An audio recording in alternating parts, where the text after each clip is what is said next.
রাজদীপ প্রামাণিক নামের এক ভাই আমার একটা ভিডিওতে কমেন্ট করেছে এবং বলেছে দাদা বাসি ফুল দিয়ে পূজা করতে নেই।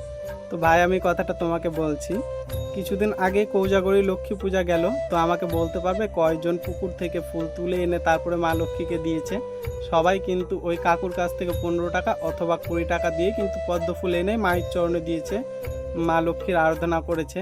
তো বাসি অবাসি বলে এখানে সেরকম কোনো জিনিস নাই, কারণ আমরা বাজার থেকে যেই ফুলই কিনে নিয়ে আসি সেগুলো কিন্তু সবই বাসি।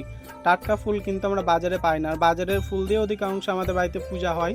বাড়িতে যে কয়েকটা গাছ লাগায় তাতে কিন্তু সম্পূর্ণ সেবা চলে না। বাইরের ফুল নিয়ে আসতে হয়, যেমন রজনীগন্ধা ফুলের মালা, যেগুলো আমরা মালাকে পরাই স্বাভাবিক, তো সেগুলো কিন্তু একটাও টাটকা থাকে না। সে মালা কবে ফুল তোলা হয়, কবে আবার মালা তৈরি করে বিক্রি করা হয়। তো এখানে বাসি টাটকা বেশি মেটার করে না। এখানে সব থেকে যেটা বড় জিনিস হচ্ছে যে তোমার পূজাতে ভক্তির শ্রদ্ধা। তোমার যদি হাজারো আয়োজন থাকে, তার মধ্যে যদি ভক্তির শ্রদ্ধা না থাকে তবে কিন্তু সেটা মায়ের কাছে চলে না।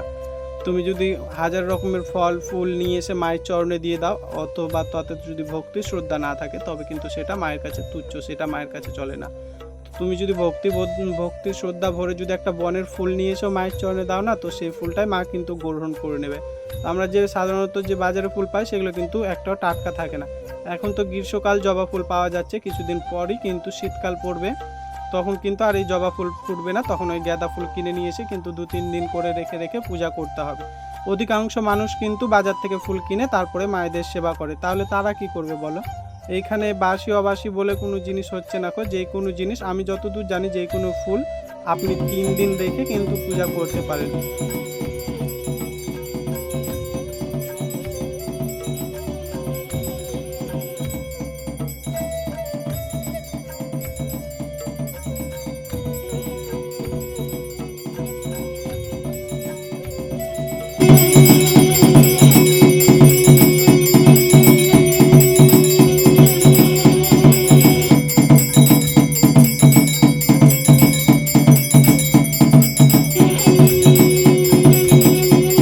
তো আমি যদি কোনো ভুল কথা বলে থাকি আমাকে ক্ষমা করে দেবেন।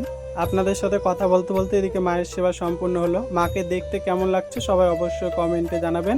সবাই ভালো থাকবেন, সুস্থ থাকবেন। জয় মা তারা, জয় গুরু বামদেব, জয় জয় তারা।